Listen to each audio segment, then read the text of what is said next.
Dying Light is one of the most satisfying level systems in any game I've played. You go from essentially a soft, weak boy to an absolute unit on the field. However, something about that has recently bothered me, and it's that Crane learns skills faster than any human would. And how is he able to heal after getting stabbed in the chest by putting a bandage on his wrist? It makes no sense to me. So today, I'll be fixing that issue. And how might you ask? Simple. By beating the game without acquiring any new skills, and without healing.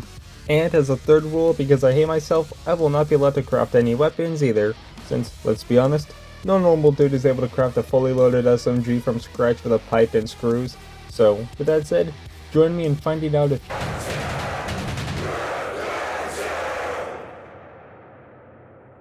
The run starts off normally with a skydiving accident after dropping into an upcoming concert from everyone's favorite musician, Hatsune Miku. Of course, however, in my excitement, I forgot the parachute. Luckily, the ground was there to break my fall. After shattering over 100 bones in my body, I woke up in a random apartment building. I assumed that the people that helped me are local residents, so I go try to find the boss, but instead I find this kid who tells me that he took my phone and saw my Fortnite account, and he said that even for a mobile player, my stats are trash, which made me pretty angry, so I went to take a quick walk and assaulted an innocent bystander. However, luckily the guy I attacked wasn't actually innocent, or a guy. As it turns out, there was a zombie outbreak that happened or something. I don't know, I wasn't paying much attention. Afterwards, I just tried to go on with my day, so I went to the roof and found the kid who insulted me earlier alone, so I let my intrusive thoughts win and pushed him off the building, because he hurt my feelings. Then I ended up getting a really bad stomachache and almost fall off. Luckily, I don't, but then I decide to help the people so that I can leave the building before anyone finds out I pushed the kid. When I head out, they give me the necessities, i.e. a table leg for defense, and tell me to see the doctor to give me medicine, then they'll give me my first tab. I go see the doctor, but upon hearing that I don't have any money on me, or health insurance, he immediately turns his back on me, tells me to get out, and then I go to see my first mission. Spike tells me that I need to go turn on the power so he can actually start charging his laptop. I ask him why, and then he got really mad at me and just sent me out on the mission. So, I go turn on the power.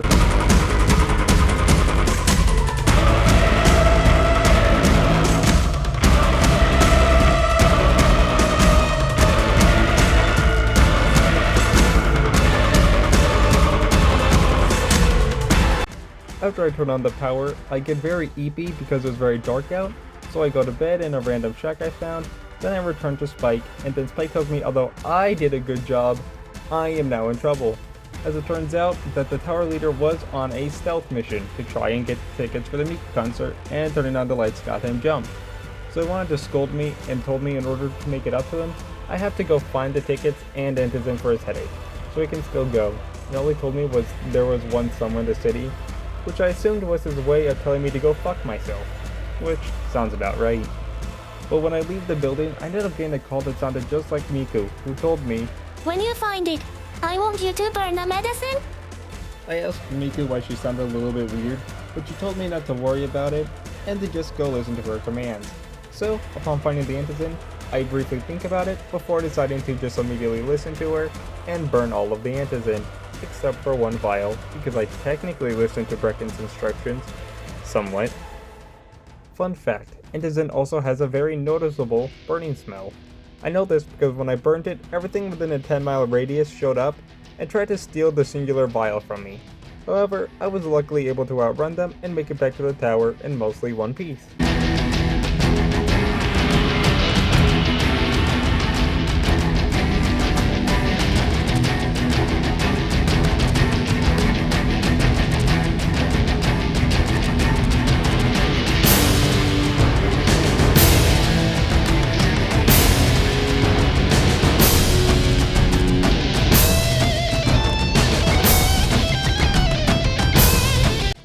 After returning to Brecken, who is surrounded by everyone, I end up lying and tell them that I tripped when escaping from a horde of zombies, which technically is not a lie, fully, and ended up dropping most of the Antizin, which they believed, but it also pissed them off, so they sent me to meet a guy called Rice, who ends up having all the tickets and Antizin, or most of them at the very least. But when I meet him, he ends up speaking in a very familiar way, but I decide to ignore it and I tell him why I'm there. And I also ask for one of those tickets, and he offers them both, but only if I do a job for him, which is to collect money for him. I don't even make it too far before I get a call from Miku again, who wants me to do something else this time. Turn on the antenna for me. When I go to try to turn on the powers, I end up finding Nova Online, who uses his 6-bit to try and stop me. But I still manage to turn on the antenna, which benefits everybody now. Since the internet is now back on, I can then go collect Rise's money. The people who owe Rise money are under attack, so in order to make sure I still get paid, I end up protecting them so I can still get my money back, do his job for him, and then hopefully I'll be in his good graces and he can reward me. And that does not turn out to go to plan. After I end up collecting all of Rise's money, I return to him, but it turns out he lied to me and he has no plans on giving me the tickets, and he only gave me a few vials of Antizin, so I guess we can cheapskate. So after falling for a technical loophole and a scam, I return and find Brecken really depressed. It turns out he tried to order the tickets online, but they were cancelled in the area due to the outbreak. So he crashes out and breaks the TV, so I put the vials on the table and leave because he scares me when he's mad. Shortly after, I get a call from Jade, the lady who saved me at the very beginning, who tells me that she might have found a way to make depressed Brecken undepressed, because Rise's men have a school that they're using as a base, and it might have the tickets and Antizin. And the best part is that stealth is optional.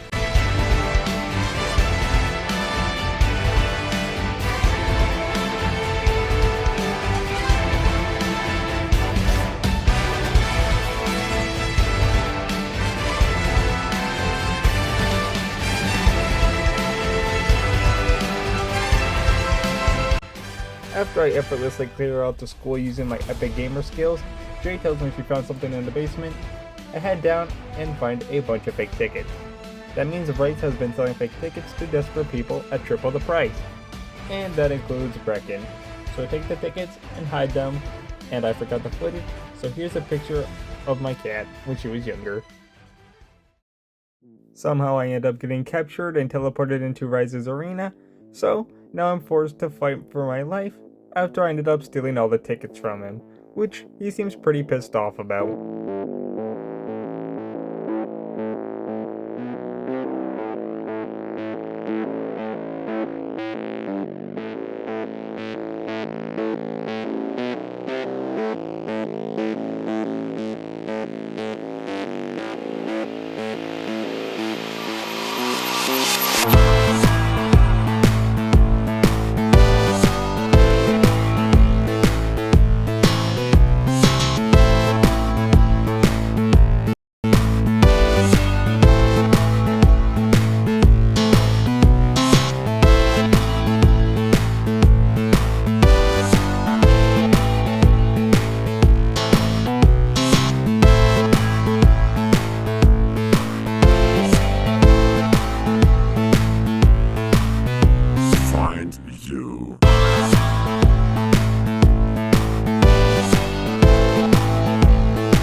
After surviving in the arena, he at least decided to reward me with the truth.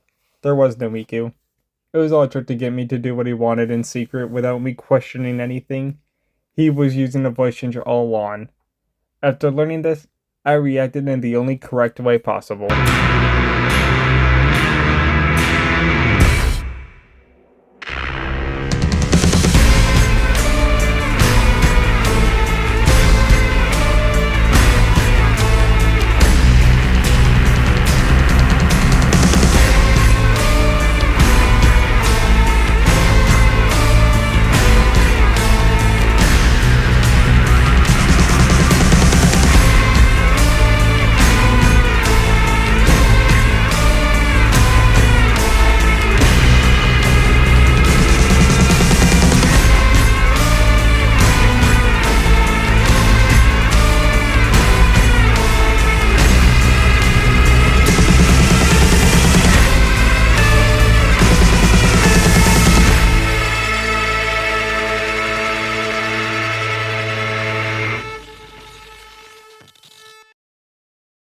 After I escaped, I ended up passing out from exhaustion, and when I woke up, I find out that Brecken had spent hours looking for me and saved me.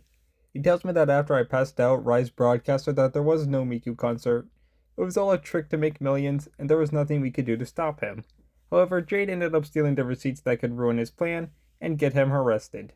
However, Jade is currently hiding out on the other side of the city, and the only way to get there was through the sewers. That was guarded by a group called the Saviors, who, ironically and unsurprisingly, ratted me out, and that went, well, amazing. After dying way more times than I am comfortable sharing, I end up finally finding an exit, and I finally get to the last half of the game.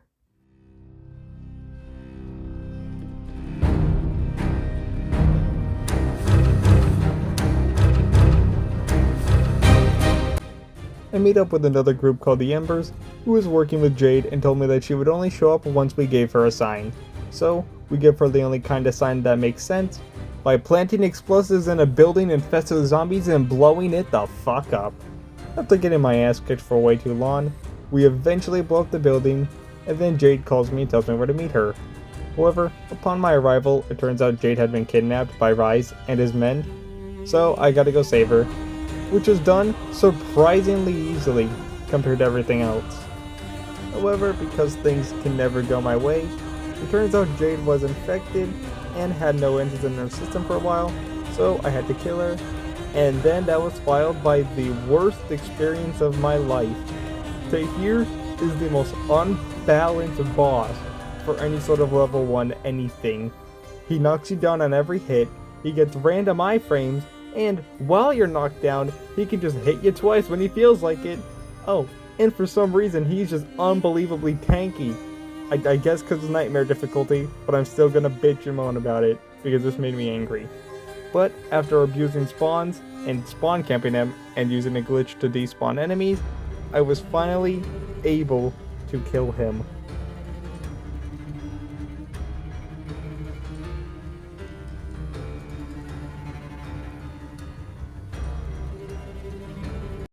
After Tahir, there's really not much. The next 2 missions can be done without killing any enemies at all, I'm not even joking.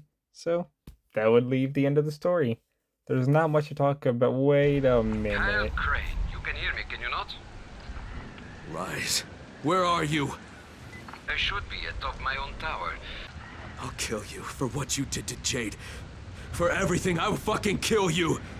That is what I had hoped to hear. Come and find me, Crane.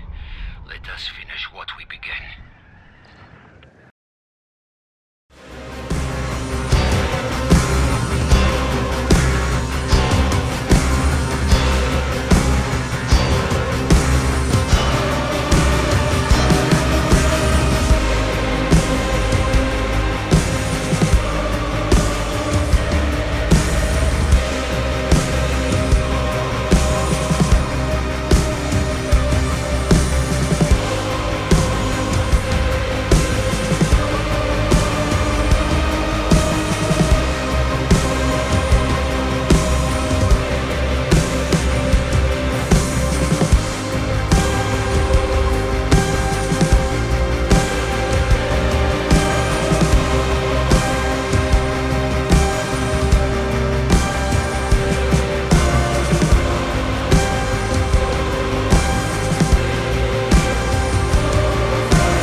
After making it to the top of Rise's tower, he ends up giving me his evil monologue about yada yada making millions. Then he proceeds to throw a knife which ends up stabbing me. Then I end up stabbing him. And then the story should be over. Finally. No more scams. Disappointingly, there was no Miku concert, but it's over.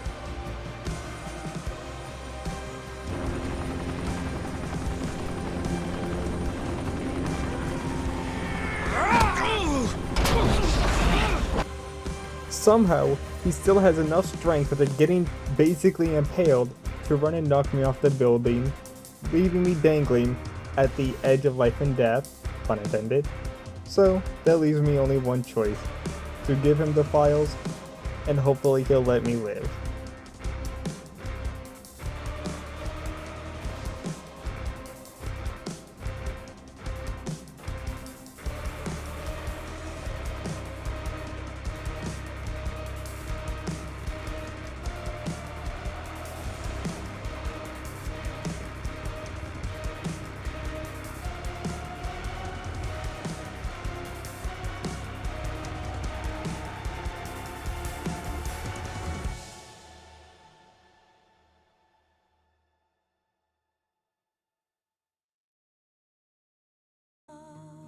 we finally have the answer to can you be Dying Light as a normal person? And the answer is absolutely, most definitely, yes. Mostly easy actually, and I'd recommend everyone watch you to try it. It gives you a different way to play. And with that, I want to thank you for giving me even just a small chunk of your day. Hopefully you enjoyed, and if you did, feel free to subscribe so you can see more videos like this in the future that are hopefully more coherent and most certainly better edited. And with that said, stay legendary and have an amazing day. Il y a un reste éternel dans le dessin.